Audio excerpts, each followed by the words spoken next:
الحمد لله نحمده ونستعينه ونستغفره نؤمن به ونتوكل عليه ونعوذ بالله من شرور أنفسنا ومن سيئات أعمالنا من يهده الله فلا مضل له ومن يضلل فلا هادي له ونشهد أن لا إله إلا الله وحده لا شريك له ونشهد أن سيدنا ونبينا ومولانا محمدا عبده ورسوله صلى الله تعالى عليه وعلى آله وأصحابه وسلم. أما بعد، أعوذ بالله من الشيطان الرجيم.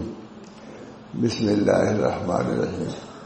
يا أيتها النفس المطمئنة ارجعي إلى ربك راضية مرضية فادخلي في عبادي وادخلي جنتي.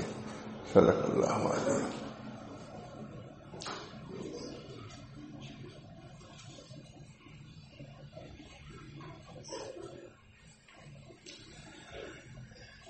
دوستو، بزرگوں، عزیزوں، آپ نہایت ضروری باتیں سن رہے تھے. مولانا نے بھی بہت اچھا، بعد میں جو باتیں ہوئیں بہت ہی کارآمد ہیں، بصیرت افروز ہیں. ایک تو یہ بات. دوسری بات ہے کہ الحمدللہ اتنے سکون سے سننا یہ بھی بہت بڑی کرامت ہے. میں تو بہت جاتا ہوں مانا جانا، لیکن اتنا سکون میں نے کبھی نہیں پایا. اللہ تعالیٰ جیسے معلوم ہوتا ہے کہ سکینہ نازل ہو رہا ہے سب پر. ہمارے حضرت شاہ رسول اللہ صاحب کہ مسجد میں لوگ بیٹھتے تھے تو کسی کو نیند آنے لگتی تھی، کہتے بھائی ان کو چھوڑے، ان کو بس سکینہ نازل ہو رہا ہے. یعنی ہماری تقریر سے ان کو اتنا لطف آ رہا ہے کہ بہت زیادہ محظوظ ہو رہے ہیں. بہرحال آپ حضرات کی طلب اور سما بلکہ اطاعت یہ سب چیزیں قابل ذکر ہیں، سب آنا چاہیے. اللہ تعالیٰ اور جلسوں کو بھی ایسا بنائے جس سے لوگ سبق لے کے جائیں.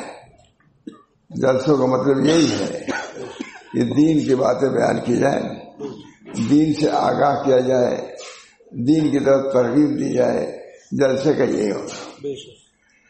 حضرت سیدنا رفاعی فرماتے ہیں بہت کہ نام واعظ کا یا مقصد واعظ کا یہ ہے کہ اس میں لوگوں کے امراض کو بیان کیا جائے اور اس کا علاج بیان کیا جائے. واعظ یہ حقیقی واعظ یہ ہے کہ لوگوں کو امراض کی نشاندہی کی جائے، جن چیزوں میں مبتلا ہے، اور اس کا علاج بھی بتلایا جائے.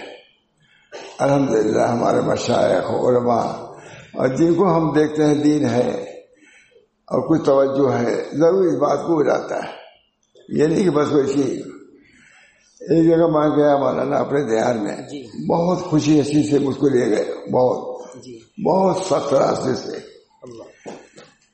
میں گیا جمنا گنگا کے کنارے، کسی طرح وہاں پہنچا تھا، الحمدللہ بھی تھے. گیا دیکھا وہ ڈھول بجا، یہ ہو رہا ہے وہاں جلسے میں. میں نے کہا یہ کیا ہو رہا ہے؟ میں بہت بگڑا، میں بیان نہیں کیا چلایا. سکون ہی جیسے شادی بیاہ میں جو باجے وغیرہ بجتے ہیں اس انداز کو وہاں. یہ شہر جو دینداروں کا شہر ہے، وہاں بھی دیہاتوں میں یہ بن رہا. بہت افسوس ہوا بیٹھا. میں چلا آیا، تھک گیا تھا، کسی طرح گیا پہنچا. یہ بھی ایسے بھی مواقع آتے ہیں، برداشت کرنا پڑتا ہے. اللہ تعالیٰ ہم سب لوگوں کو صحیح طریقے سے مدرسے چلانے کی توفیق دے اور جلسہ کرنے کی توفیق دے. صحیح طریقے سے جلسہ کا مقصد یہی ہے کہ دین کی باتیں ان کو بتلائی جائے، اور بقول سیدنا رفاعی کے کہ جن امراض میں لوگ مبتلا ہیں ان سے آگاہ کیا جائے. چنانچہ میں نے بتلایا تھا کہ حضرت مولانا ابو الحسن ندوی رحمۃ اللہ تشریف لائے تو حضرت نے فرمایا کہ بھائی اس وقت بڑی جنت اور دوزخ سے غفلت ہو رہی ہے، اس وقت جنت اور دوزخ کا ذکر کرنا چاہیے. مولانا علی نے ایسا کہا، اور یہی جا کر کے آپ اصلاح المسلمین میں بیان کیجیے فرمایا حضرت اس وقت میرے پاس مواقع کا نہیں. تو حضرت نے فرمایا کہ میں دیتا ہوں. آیا دیا کہ ضرورت اس وقت اس کی ہے کہ جنت اور دوزخ کا بھی ذکر کیا جائے. اور یہ بہت سب علماء کے سامنے کہتے تھے کہ اس زمانے میں اصلاح کی صورت یہ ہے کہ زیادہ جنت اور دوزخ کو بیان کیا جائے. حضرت شاہ ولی اللہ صاحب حجت اللہ علیہ بارگاہ میں حضرت عائشہ قول نقل کیا ہے کہ شروع میں زیادہ ایسی آیتیں نازل ہوئی ہیں جس میں جنت کا ذکر تھا, اس کی ترغیب تھی, یا دوزخ کی بدلی آیتیں نازل ہیں جسے تخویف تھی. ان چیزوں سے واز کہا جائے, بیان کیا جائے تو بہت بڑی بات ہے. میرے دوستوں بزرگوں, حضرت شاہ عبدالحق مودودی دہلوی کا نام سنا ہوگا. جب وہ تشریف لائے ہندوستان میں, بہت ان کے مشائخ نے ان کو بھیجا تھا کہ مدینے کو تمہاری ضرورت نہیں ہے لیکن ہندوستان کو تمہاری ضرورت ہے. شیخ عبدالحق مودودی دہلوی ان کی کتاب آتے نے کہا حضرت میں کیا جاؤں ہندوستان میں, جی نہیں چاہتا کہ مدینہ چھوڑ کر میں ہندوستان میں آؤں. پھر آخر میں جب بہت اصرار کیا کہ تم مدینے کو تمہاری ضرورت نہیں ہے, ہندوستان کو تمہاری ضرورت ہے, تم جاؤ. کہا حضرت کیا وہاں میں بات بیان کروں گا تو کچھ ثواب ملے گا؟ اب دیکھیے, میں کہا یہاں کے رہنے زیادہ وہاں ثواب ملے گا, ہندوستان جاؤ. جب پہلے ہی انہوں نے آئے, جو وزیر اعظم تھا شاہ فرید, شیخ فرید, اس کو خط لکھا اخلاص عمل کا خیال رکھو. اب یہ دیکھیے کوئی وزیر اعظم اس کو لکھ رہے ہیں اخلاص عمل کا خیال رکھو اور ظاہر اور باطن میں امتزاج پیدا کرو. اتنے بڑے آدمی کو وزیر اعظم تھا شیخ فرید, بہت مشہور شاہجہاں کا خاص آدمی تھا, لیکن حق پہنچا دیا انہوں نے. اس بات کو حضرت شاہ رسول اللہ صاحب بہت سناتے تھے, سے ہم لوگ تو وہی بات یاد ہے, سب بڑے بڑے علماء کو سناتے تھے کہ اخلاص سے عمل کا خیال رکھو. بادشاہ کو اخلاص کی تعلیم دے رہے ہیں اور ظاہر و باطن میں امتزاج پیدا کرو, امتزاج پیدا کرو, یعنی ظاہر سے ویسے باطن بھی ہو. اور تیسری چیز یہ کہی کہ جزاؤں کو پیش نظر رکھو. یہ تو عمل میں دشواری ضرور ہوگی لیکن جزاؤں کو جب پیش نظر رکھو گے تو یہ عمل آسان ہو جائے گا. اس وجہ سے نصیحت کیا کہ عجزیہ کو خیال رکھو, یہ عمل کرو, اخلاص سے عمل کا خیال رکھو, ظاہر و باطن میں امتزاج پیدا کرو اور عجزیہ کو پیش نظر رکھو, کیونکہ اللہ تعالیٰ نے جہاں بھی عمل کا ذکر کیا وہاں جزاؤں کا بھی ذکر کیا, جزاؤں کا بھی ذکر کیا. وہ جزاؤں کا ذکر کرنا اسی لیے ہے کہ عمل میں قوت پیدا ہو, ہمت پیدا ہو, طلب پیدا ہو. اللہ تعالیٰ نے نبی اکرم صلی اللہ علیہ وسلم نے فرماتے ہیں کہ کوئی شخص عمل سے جنت میں نہیں جائے گا. وہ فرما رہے ہیں. صحابہ نے عرض کیا یا رسول اللہ کیا آپ بھی؟ میں بھی نہیں جاؤں گا مگر اللہ کی رحمت سے جاؤں گا. یہ فرمایا ہے. لیکن اللہ تعالیٰ ہر جگہ عمل کے ساتھ جزا کو بھی بیان فرما رہے ہیں. نبی سے کہہ رہے ہیں کہ کوئی عمل سے جزا نہیں جائے گا, اور اللہ تعالیٰ فرما رہے ہیں کہ یہ عمل کرو تو تم کو جنت ملے گی. سب نازل خانے بھی جانتے ہیں. بہت بڑا مجمع تھا مولانا, اس سے کہیں بڑا مجمع تب یہ جماعت کا. اور سب بڑے, میں نے کہا کہ یہ دونوں اپنی جگہ پر ہیں. خدا شان ربوبیت سے بول رہا ہے کہ میرے بندے جو بھی عمل کریں گے میں ان کی جزا دوں گا, اور نبی صلی اللہ علیہ وسلم شان عبدیت سے بول رہے ہیں. کتنی بڑا عمل ہو ان کے درگاہ کے لائق نہیں, ان کے شان کے لائق نہیں. نبی کی شان یہی تھی کہ اپنے عمل کی طرف متوجہ نہ ہو, اس کی طرف توجہ نہ کرے.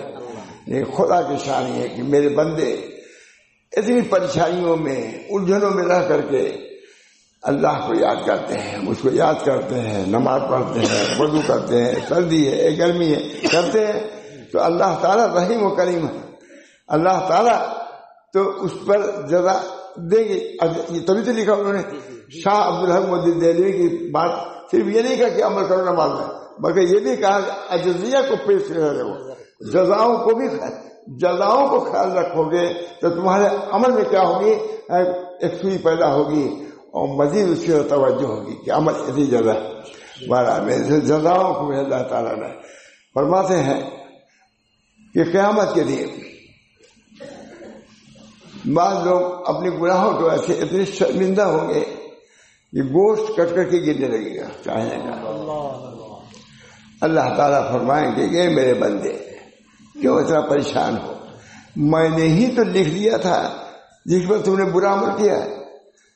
لکھتے ہیں کہ اگر یہی بات وہ کہہ دیتا ہے تو ذرا درست بھیج دیا جاتا ہے۔ اللہ تعالیٰ نے شان ربوبیت سے اسے کہا کہ میں نے ہی تو لکھ دیا تھا گناہ کی، اس کی بنا تم نے گناہ کیا، کتنی تسلی کی بات۔ ہاں وہ تو یہی کہہ رہا تھا کہ اللہ میں گناہ گار ہوں، میں لائق نہیں ہوں کہ میں آپ کے سامنے آؤں۔ گوشت گر رہے تھے ٹکڑے ٹکڑے ہو کر کے، کہ اللہ نے اس کو وہاں سنبھالا۔ یہ میرے بچے کیوں پریشان ہوتے ہو، میں نے ہی تو لکھ دیا تھا تو کر۔ علامہ شعرانی لکھتے ہیں کہ اگر یہ بات وہ کہہ دیتا ہے تو اور زیادہ جلدی جہنم میں بھیج دیا جاتا ہے۔ ہمارے ہر آدمی کا ایک اور ہے۔ اللہ تعالیٰ نبی کریم صلی اللہ علیہ وسلم کو فرماتے ہیں کہ کوئی شخص عمل سے نہیں جائے گا، اور اللہ تعالیٰ فرماتے ہیں کہ ایک قدم جو اللہ کی طرف بڑھاؤ گے، ایک مرتبہ اللہ کہو گے، اس کی بھی ہم جگہ دیں گے۔ چنانچہ حضرت مارکر وہی فرماتے ہیں کہ ایک مرتبہ اللہ کہنے کو دنیا اور مافیا سے بہتر سمجھو۔ کتنی قدر کی بات ہے صاحب، ہم نے اللہ کہنے کو 2 مرتبہ 4 مرتبہ اس نہیں کرتے، نہیں، ہمیشہ اس کا استحضار معاملہ بین قل، تھوڑا ہی عمل ہو اس کو جاری رکھو، وہی جنت میں تم کو لے جائے گا۔ ایک مرتبہ اللہ کہنا، جب کہنے مانگو وہی کہ ایک مرتبہ اللہ کہنا دنیا و مافیا سے بہتر سمجھو۔ اور فرمایا کہ چلتے پھرتے دوڑتے ہوئے بھی اپنے ذکر کو باقی رکھو، نہ کرو، چھوڑو نہیں اس کو۔ چلتے پھرتے دوڑتے بھی اپنے ذکر کو پورا کرو، اس وجہ سے کہ اگر تمہاری زبان نے اس کی ذکر کو پورا کیا، قلب نہیں شریک ہوا، تو زبان کو اللہ تعالیٰ بھیجیں گے جنت میں، کیونکہ اسے اپنا وظیفہ ادا کیا۔ تو فرماتے ہیں وہاں کا وہی، کیا یہ ہو سکتا ہے کہ زبان کو اللہ تعالیٰ جنت میں بھیجے اور دوسرے اعضاء کو جہنم میں بھیجے گا؟ ان کے شان ربوبیت رحمت کے خلاف ہو جائے گا۔ یہ زبان جو اللہ اللہ کہہ رہی ہے، بہت سے لوگ کہتے ہیں یہ زبان سے کیا فائدہ، یہ رسمی زبان نہیں، یہ زبان نے اپنا وظیفہ کیا۔ اور میں کہتا ہوں کہ اسی مضمون کو ایسے ماں عبد الباری ندوی متاثر ہو گئے ماشاء اللہ، ہے کہ زبان بہت سکون ہوا ان کو کہ جو زبانی ذکر ہو رہا ہے اسی درجے میں ہو رہا ہے، اس کی قدر کرو۔ ہمارا وہی یہی کہہ رہے ہیں، دوڑتے پھرتے اپنے ذکر کو پورا کرو، کیوں اگر عزم لسان نے اپنا وظیفہ پورا کیا تو اللہ تعالیٰ اس کو جنت میں بھیجے گا۔ یہ ممکن ہے کہ عزم لسان کو تو اللہ جنت میں بھیجے اور دوسرے اعضاء کو محل نار بنا سکتا ہے؟ بزرگوں، ہم کو اور آپ کو اللہ تعالیٰ نے محبوب بنایا ہے۔ نبی اکرم صلی اللہ علیہ وسلم کی امت ہے، یوں ہی نہیں اللہ تعالیٰ عذاب دے گا۔ تھوڑی سی اگر توجہ ہم کریں تو اللہ تعالیٰ کے رحمت ہم کو اٹھا لیں گے۔ کرو، حضرت مولانا شاہ رسول اللہ صاحب والا کسی طرح کر دی، یہ مانگا وہی تو بہت لکھتے ہیں اس کو، بہت تھانوی وغیرہ نے بھی کہا، میں نے دیکھا ہے کہ بھائی تم 100 مرتبہ نہ کہہ سکو، 50 مرتبہ کر لیا کرو، بلکہ مجھے خیال آتا ہے کہ 10 مرتبہ ڈھونڈا اس کو کہہ دیا 10 ہی مرتبہ کر لیا۔ اللہ تعالیٰ مقدار کا طالب نہیں ہے، دل سے اگر ایک لفظ کہو گے، یوں تو کرتے ہیں ہزاروں نالوں فریاد، یوں تو کرتے ہیں ہزاروں نالوں فریاد ہے، بس اپنا ایک نالا بھی اگر پہنچے وہاں۔ ہمارے گزارش میں اس شعر کو بہت پسند کرتے ہیں، بہت ان کو پسند ہے، یوں تو کرتے ہیں ہزاروں نالوں فریاد ہم، بس اپنا ایک نالا بھی اگر پہنچے۔ اللہ ایک مرتبہ کہا، اللہ اس کی کتنی جزا دے گا کچھ سمجھ نہیں سکتا۔ وصبر نفسک مع الذین یدعون ربهم بالغداۃ والعشی، پڑھا آپ نے؟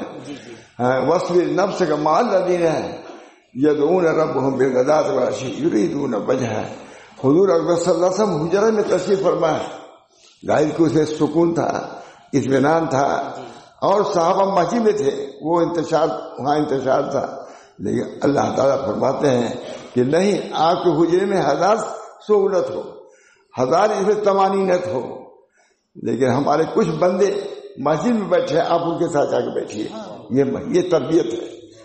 حضور یہ نہیں کہ خلوت میں رکھا، حضور صلی اللہ علیہ وسلم کو کہا ہے کہ آپ جلوت میں آئیے، خلوت غار حرا میں بہت رہ چکے آپ، اب آئیے میدان میں آئیے، کام کیجیے۔ فرمایا بہت تشریف لائے نبی اکرم صلی اللہ علیہ وسلم، خلوت سے نکل کر کے آئے، کہا تم کو کسی نے یہاں بیٹھایا؟ کہ ہم اللہ کو پکار رہے ہیں، اللہ کو یاد کر رہے ہیں، مجھ کو حکم ہوا، فرمایا مجھ کو حکم ہوا کہ میں تمہارے ساتھ بیٹھوں، مجھ کو حکم ہوا تمہارے ساتھ بیٹھوں۔ معلوم ہوا ہے کہ ذکر وہ جو کر رہے تھے، ظاہر ہے کہ نبی اکرم صلی اللہ علیہ وسلم کے ذکر کے برابر وہ ذکر نہیں تھا، لیکن ان صحابہ کے ذکر کو اور ان کی معیت کو ترجیح دیتے ہوئے حضور صلی اللہ علیہ وسلم کو حجرے سے نکالا، یہ معمولی بات نہیں ہے۔ علامہ شعرانی لکھتے ہیں کہ ایک عارف سے کسی نے پوچھا، کوئی عرش کا پایا پکڑے ہوئے ہے، ایک عارف سے پوچھا کہ یہ غالباً کتابوں میں ہے، علامہ ابن قیم وغیرہ کتابوں میں بھی ہے، ایک عارف سے کسی نے پوچھا، ہماری دادا مطالعہ ہمارا یہی ایسی کتابوں کا ہے مولانا علامہ شافعی اور یہی لازم موافقات۔ فرمایا عارف سے پوچھا کہ اگر کوئی عرش کا پایا پکڑے ہوئے ہو، ادھر اذان ہونے لگے تو کیا کرنا چاہیے؟ کیا عمدہ جواب کہا، عجیب دائی اللہ کے دائی کی اجابت کو چھوڑ دو عرش کو، عجیب دائی اللہ، یہ لفظ اللہ کا دائی تم کو اللہ بلا رہا ہے، دائی اللہ کا بلا رہا ہے، عرش اللہ کا ہے، وہ کچھ تم کو روک نہیں رہا ہے، اور وہ بلا رہا مؤذن، معمولی مؤذن ہے لیکن بلا رہا ہے، حی علی الصلاۃ، آؤ اللہ کی طرف۔ عجیب دائی اللہ، اللہ کے دائی کی اجابت کرو، یعنی عرش کا پایا چھوڑ کر کے آؤ نماز میں، اور پھر چاہے جا کے یہ بھی لکھا ہے کہ پھر عرش کا پایا جا کے پکڑ لینا، یہ بھی اس وقت تم کو آنا ہوگا عرش کا پایا، اللہ تعالیٰ یہ تین ہے طریق۔ اللہ تعالیٰ نے ہمارے بزرگوں کو ہاتھوں سے جو بیان کیا ہے، علامہ شعرانی نے اور بزرگوں نے، عجیب و غریب عجیب مضامین ہیں، عجیب لغات ہیں، تصور نہیں کر سکتا آدمی۔ بہرحال میں دوستوں بزرگوں، اللہ تعالیٰ نے ہم کو دین سہل دیا ہے، آسان دین دیا ہے، ہم اگر کرنا چاہیں تو کر سکتے ہیں، کوئی نہیں کر سکتا کہ مصیبت والا دین نہیں، اللہ تعالیٰ نے سہل دین دے کے بھیجا ہے، تو پھر ہم اس کو مشکل کیوں، جتنا ہو سکے کرو، اور اللہ تعالیٰ سے دعا، اللہ تعالیٰ ہمارا یہ ذکر چاہے ہمارا یہ ذکر دل کی شرکت کے بغیر ہی کیوں نہ ہو، اس کو قبول کریے۔ اسی ماں وہی فرماتے ہیں کہ چلتے پھرتے دوڑتے اپنے وظائف کو پورا کرو، اسی پر لکھا ہے پورا کرو، کیونکہ تم محتاج ہو اس کے، اور کہا کہ یہی نہیں ہوگا کہ زبان ہوگی اور قلب شریک نہیں ہوگا، تو اللہ تعالیٰ زبان کو جب جنت میں بھیجیں گے تو پھر دوسرے اعضاء کو محض نار یہ جہنم میں نہیں بھیجیں گے۔ اللہ تعالیٰ کا دین آسان ہو، صاحب طریق بھی آسان ہے، سہل ہے۔ میں کہتا ہوں مولانا کہ لندن جانا آسان اللہ نے کر دیا، امریکہ جانا آسان کر دیا کہ نہیں؟ یہاں جانے کا 1.5 گھنٹے میں آ جاتا ہے، وہی پہنچ جاتا ہے، 24 گھنٹے پہلے پہنچتے ہی رہتا ہے۔ میں نے کہا سب طریق کو تو اللہ آسان کر رہا ہے دنیاوی، اور اپنے طریق کو مشکل کرے گا؟ لوگ یہ سمجھتے ہیں کہ زمانے میں طریق مشکل ہے، کچھ تو کرو، دل میں اس کا اعتقاد رکھو، یہی بڑی چیز ہے۔ لکھا ہے امام غزالی نے لکھا ہے کہ علم المکاشفہ فرائض میں سے ایک فریضہ ہے، علم المکاشفہ۔ حضرت نے بھیجا، پہلے مجھ کو دکھایا، کہا تھا مولوی لوگوں سے کہو، اس میں لکھا علم مکاشفہ ضروری ہے، اگر اس کو تم کو حاصل نہیں ہے تو کم سے کم ان کے پانے والوں کی تصدیق کرو، جو ان کو علم مکاشفہ، تم کو نہیں حاصل ہے علم مکاشفہ، لیکن جو لوگ اس سے باہرور ہیں ان کی تصدیق کرو. اگر ان کی تصدیق بھی نہیں کرو گے تو گویا کہ علم مکاشفہ کے تم منکر ہوگی، سوء خاتمے کا دیشہ ہے. وہاں علماء موجود تھے، مجھ کو کتاب لے کے بھیجا رہے علماء. علم مکاشفہ معلوم کرو کہ اس علم سے بڑے کوئی علم ہے. فوق کل ذی علم علیم. ہاں یہ تو سمجھو، ورنہ حضور صلی اللہ علیہ وسلم سے کیوں اللہ تعالیٰ فرماتے ہیں قل رب زدنی علما، اللہ میرے علم کو زیادہ کیجیے. حضرت مفتی محمود صاحب تصویر لے گئے، سے اسی کو بیان کیا ہے. اسی چیز کی زیادتی کے متعلق اللہ نے حکم نہیں دیا ہے ذاتی کی طرف، مگر علم معلومات علم بہت بڑی چیز ہے. اللہ تعالیٰ اس معاملے میں ہم لوگ علمی کے در پہ چاہے تعلم ہو چاہے تعلیم ہو چاہے ایسے ہو جیسے. کسی نے کہا، کسی سے پوچھا کہ اگر آپ کو معلوم ہو جائے کہ فلاں وقت ہمارا انتقال ہو جائے گا تو کس چیز میں آپ مشغول ہوں گے؟ کہا طلب علم میں، کیونکہ کوئی چیز ایسی نہیں ہے جس کے طلب کے حکم دیا ہو، جس کے زیادتی کے طلب کا حکم دیا ہو سوائے علم کے. اسے معلوم ہے سب سے زیادہ محبوب علم ہے. اس بنا پر اس میں لگاؤ اپنے کو. دوستو یہ سب کیا ہے؟ کن عالمن، مدرسے کی مناسب ہے کہ نہیں؟ علم بہت ضروری ہے. اس کی تکذیب تو نہ کرو، اس کی توہین نہ کرو، اس کی تحقیر نہ کرو. سمجھے کہ تمام کالجوں سے یونیورسٹی سے پڑھ کر کے آئے. اللہ تعالیٰ نے یہ علم ٹاپ پر بیٹھ کے پڑھنا ہے، یہ ہزاروں فرش اور قالینوں سے پڑھ کر کے اللہ تعالیٰ سب کو یہ ملا ہے. سب کو اللہ تعالیٰ کی قدر کرو، یہ دین کی قدر کرو، دین والوں کی قدر کرو، دین کی جگہوں کی قدر کرو. بہت بڑی بات ہے. بہرحال دین بہت بڑی چیز ہے. کونوا من ابناء الآخرہ ولا تکونوا من ابناء الدنیا، ہے کہ نہیں؟ کونوا من ابناء الآخرہ، ابناء آخرت میں سے ہو جاؤ، ابناء دنیا میں سے مت جاؤ. الدنیا مرحلۃ، الدنیا مرحلۃ والآخرۃ مقبلۃ. لڑکوں کسی نے ظاہر کیا ہے کہ دنیا پیٹ پھیر کے جا رہی ہے، تم سے دور ہو رہی، آخرت آ رہی ہے. بتاؤ کہ کس کا تم مقابلہ کرو گے؟ جو آخرت آ رہی ہے اس کو لو گے کہ دنیا کے پیچھے پڑو گے؟ کونوا من ابناء الآخرہ ولا تکونوا من ابناء الدنیا، دنیا کے ابناء میں سے مت بنو. دنیا اہل دنیا ہونے سے نہیں ہے، ابناء دنیا کہا ہے، اہل دنیا نہیں کہا. اہل دنیا میں سے نہ بنو. ہمارے خود کتاب میں ہے کہ دنیا مطلوب ہے، تجارت نہیں کیا ہے. رجال لا تلہیہم تجارت ولا بیع عن ذکر اللہ. معلوم ہے کہ مال اگر مذموم ہوتا تو پھر تجارت کا حکم کر دیتے ہیں. صحابہ کرام کو مکہ معظمہ میں تجارت سے بھی منع کر دیا تھا اور جہاد سے بھی منع کیا تھا، کیونکہ دونوں میں مال ملتا ہے، جہاد میں بھی اور تجارت میں بھی. اس پر کچھ دنوں کے لیے رک جاؤ، کیونکہ جب پورا تمہارا توکل تام ہو جائے گا تو تم کو ہم اجازت دے دیں گے. ابھی ہم اپنی طرف تم کو لے جانا چاہتے ہیں، پہلے ہم کو لو. کچھ نہیں، ایک پیسہ جیب میں نہیں ہے. متوکل جہاد سے بھی ملتا ہے، جہاد ہی نہ کرو، اس سے بھی مال ملتا ہے. جب مدینے میں آئے تب تجارت کا بھی حکم ہو گیا اور جہاد کا بھی حکم ہو گیا، کیونکہ سمجھ لیا اللہ نے کہ اب مال ان کے لیے مضر نہیں ہے. معلوم ہے کہ تربیت کی ضرورت ہے نہیں، توکل کی بھی تربیت دی اللہ نے کہ مدینے میں نہ جہاد کی اجازت ہوئی نہ تجارت کی اجازت ہوئی. دیکھیے تاریخ. لیکن مکے میں جانے کے بعد ضرورت ہوئی کہ ان کی اصلاح ہو چکی ہے، توکل کا مقام ان کو حاصل ہوا ہے، رضا بالقضاء ان کو حاصل ہو گیا، پھر تجارت کا بھی ہوا، جہاد کا بھی حکم ہو گیا. اب مال ان کے لیے مضر نہیں ہے.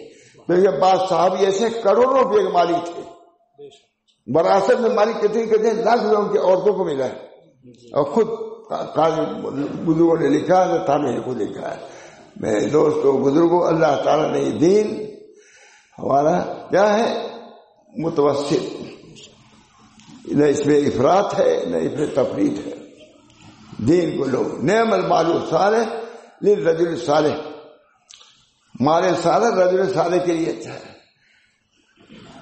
اس بنا پر بزرگوں نے ہمارے کسی نے بھی تجارت سے اس سے منع نہیں فرمایا ہے.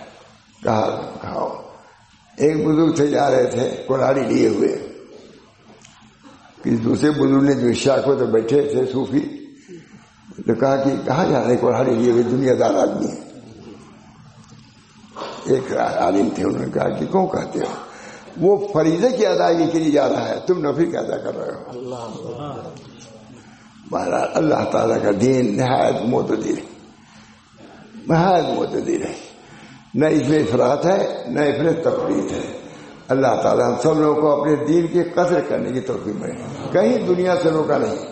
رجال لا تلہیہم تجارت ولا بیع عن ذکر اللہ, ذکر اللہ سے مراد رجال لا تلہیہم تجارت ولا بیع.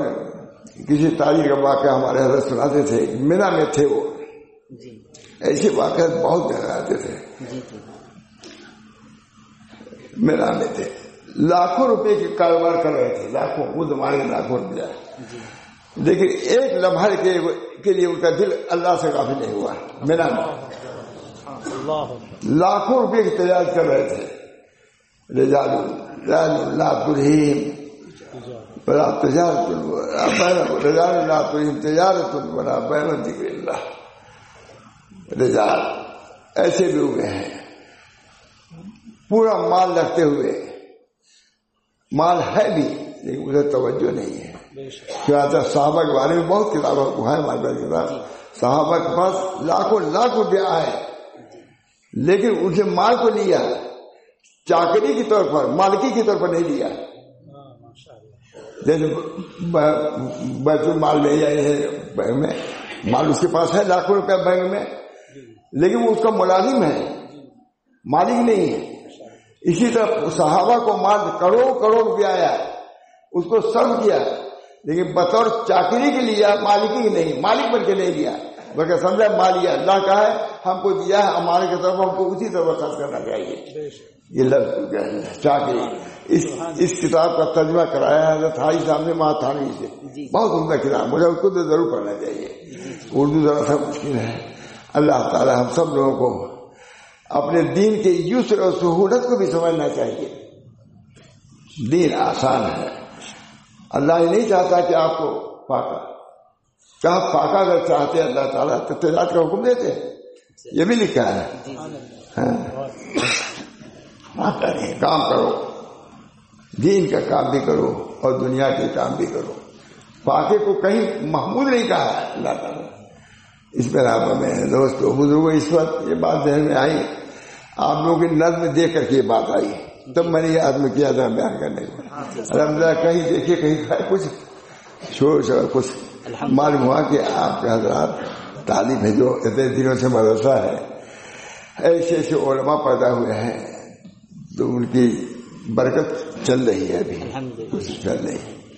اللہ کا شکر ہے کہ مجھے بھی آنا یہاں نصیب ہو جاتا ہے. اللہ تعالیٰ بہت قسمت ہے, اللہ کا شکر ہے. آپ حضرات کی محبت تعلق میرے لیے موجب سعادت ہے. تعلق مع اللہ کا ذریعہ یہی ہے. یا ایھا الذین آمنوا اتقوا اللہ وکونوا مع الصادقین, یا صالحین ہے, ان کے ساتھ رہو, یہ ذریعہ ہے. بہرحال واتبع سبیل من اناب الیہ, یہ بھی صحبت پر ہے. ایک عالم تھے, انہوں نے کہا ہم نے تو آتے سنا ہی نہیں تھا, جامع ازہر کے فارغ تھے, کہا شہرت صحبت کی فضیلت پر واتبع سبیل من اناب الیہ, جو ہماری طرف متوجہ ان کے راستے کو اختیار کرو.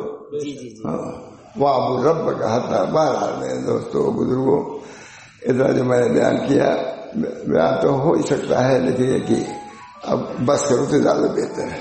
اللہ تعالیٰ آپ تمام حضرات کو جزائے خیر دے. غور سے پہلے سنا, ابھی سنا, پسند کیا, یہ میرے لیے سعادت کی بات ہے. انشاءاللہ یہ آواز بھی میرے بخشی کا سبب ہو سکتا ہے. جاتا ہوں. ماں محمد احمد صاحب وغیرہ سب بیان کیا ہم نے. مولانا علی تھے وہاں بیان, سب بہت ان لوگوں کے سامنے بیان کیا, سب تھے. مولانا علی میاں نے بیان کیا, سندھ میں کہا سندھ میں پوری طریقے سے داخل ہو جاؤ. تو مولانا نے سندھ وغیرہ کی تعریف کیا اور تعریف کر کے چھوڑ دیا. پھر ہماری باری آئی, وَادْخُلُوا فِي السِّلْمِ كَافَّةً, سندھ میں کافی ہو جاؤ. داخل ہو جائے پوری طریقے سے. تو مولانا نے بیان کیا, بہت عمدہ بیان کیا. پھر ہم نے تھوڑی سی تشریح کیا اس کی. سلم میں داخل ہونے کا مطلب یہ ہے کہ دین میں پوری طریقے سے داخل ہو, اور دین مجموعہ ہے 5 چیزوں کا: عقائد, عبادات, معاشرت, معاملات, آداب, ہے کہ نہیں؟ یہ اتنے سلم میں داخل ہونے کا مطلب یہ ہے کہ صرف نماز سے اکتفا نہ کرو, بلکہ اپنے آداب جو ہیں اسلامی ان کو اختیار کرو, معاملات کو درست کرو, بیع شرع میں دیکھو بیع شرع کو جائز ہے تو ناجائز ہے, اخلاق کو دیکھو, یہ خلق انک لعلی خلق عظیم, خلق کو دیکھو. جو سلم میں داخل ہونے کا مطلب, اس کی بہت تشریح کیا میں نے. وہاں تقی الدین وغیرہ تھے, بہت بڑا مجمع تھا, بہت خوش ہوئے لوگ. حضرت جو میں نے تشریح کی, یہ تفصیل کیا وہاں نہیں آ کے چھوڑ گیا نا, یہ سلم سے کچھ نہیں سمجھے وہ لوگ. لیکن جب ہم نے سلم کی تعریف کی, دین میں داخل ہو جائے پوری طریقے سے, انہیں عقائد بھی اپنے درست کرو, اخلاق بھی درست کرو, بنیادی چیزیں ہیں, معاملات کو دور کرو, معاشرے کو دور کرو, تب تو صحیح معنوں میں سلم میں تمہارا داخلہ قبول کیا جائے گا, ورنہ رد ہو جائے گا. اور اس کی مثال بھی نے دیا کہ دیکھو کوئی 10 روپیہ حاصل کر لے تو اس کو مالدار کوئی نہیں کہا جاتا. کوئی مالدار 1000 2000 اب تو لاکھ 2 لاکھ روپیہ تب اس کو مالدار کہا جاتا. حالانکہ 10 روپیہ والا بھی مالدار ہے, لوگ بھی اعتبار سے مالدار, مال رکھنے والا 10 مالدار نہیں, 10 روپیہ نوٹ نہیں, لیکن اس کو کوئی مالدار نہیں کہتا. اسی طرح فرمایا کہ دیندار صرف نماز پڑھنے سے نہیں ہوں گے, بلکہ تم کو اور چیزوں میں جو دین کے اجزاء ہیں یا دین کے شعبے ہیں سب, تب صحیح معنی تم کو دیندار کہا جا سکتا ہے. صرف ایک چیز کو لے کر کے دیندار تم ہو گئے. جیسے 10 روپیہ 100 روپیہ 10 لے کر کے کوئی مالدار نہیں کہتا اس کو, جب تک 1 لاکھ 2 لاکھ 4 لاکھ نہ ہو. اسے جب تک پورے دین کو تم نہیں لوگے وہ تو صحیح معنی تم دیندار نہیں ہو سکتے. اس وجہ سے ہر شعبے میں اپنا دخل دو اور اس کو حاصل کرو اور آگے بڑھو.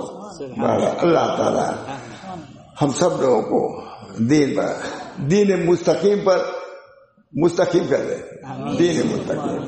اللہ تعالیٰ ہر کمی تو ہے ہی ہے مولانا, نماز کی کمی, روزے کی کمی, جو اصلاح کی کمی, اصلاح بھی ہے تو اس میں ایک اصلاح بھی ہے. یہ تو معلوم ہے کہ اخلاق کی اصلاح بھی جملہ شعبہ دین کے ہے, اخلاق کی. بلکہ حضور نے تو یہاں فرمایا صلی اللہ علیہ وسلم نے,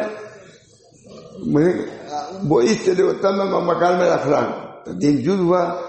اس بنا پر جیسے ہم عبادات کی طرف توجہ کرتے ہیں, اسی طرح اخلاق سے کی طرف بھی توجہ.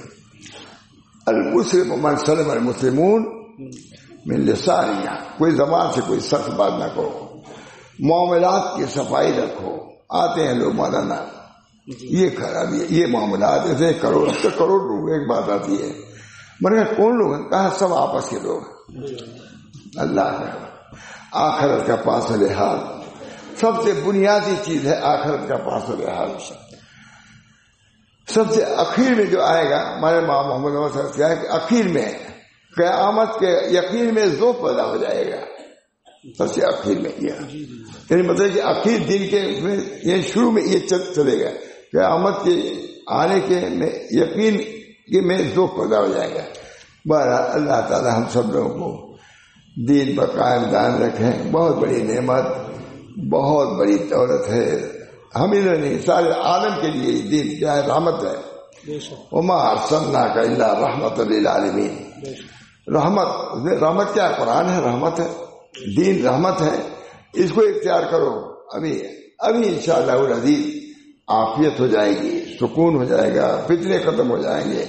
لیکن کاش کہ ہم لوگوں کو توفیق ہوتی اور خود بھی ہم اس پر عمل کرتے. تھوڑی تھوڑی باتوں میں کبھی دل بھی نہیں ہونا چاہیے, رنجیدہ بھی نہیں ہونا چاہیے. کوئی معاف کرو.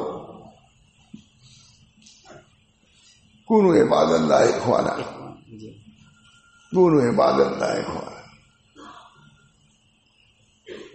اللہ تعالی ہم سب لوگوں کو اسے بہت ضروری ہے. بہت مجھے بس کرتا ہوں, بہت دیر ہو جائے گی. نہیں اب دعا کر لیجیے. بہت دل تو بہت چاہتا ہے لیکن بہت کر لیں. اللہ تعالیٰ سب مجلس سے جو باتیں بھی ہوئی ہیں اللہ اپنے فضل و کرم سے قبول فرما لے اور ہم سب لوگوں کا حج ایمان پر کرے اور جنت میں ہم سب لوگوں کو یکجا کر دے. اللہ تعالیٰ حضور اقدس صلی اللہ علیہ وسلم کی شفاعت سے ہم سب لوگوں کو بہرور فرمائے اور حضور کے جماعت میں حضور کی امت میں ہمارا شمار فرمائے. ربنا تقبل منا انک انت السمیع العلیم.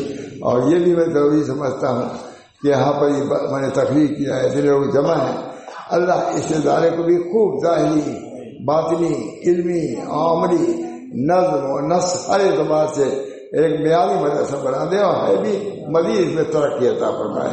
ربنا تقبل منا انک انت السمیع العلیم برحمتک یا ارحم الراحمین بحرمت سید نبی کریم صلی اللہ تعالی علیہ وسلم.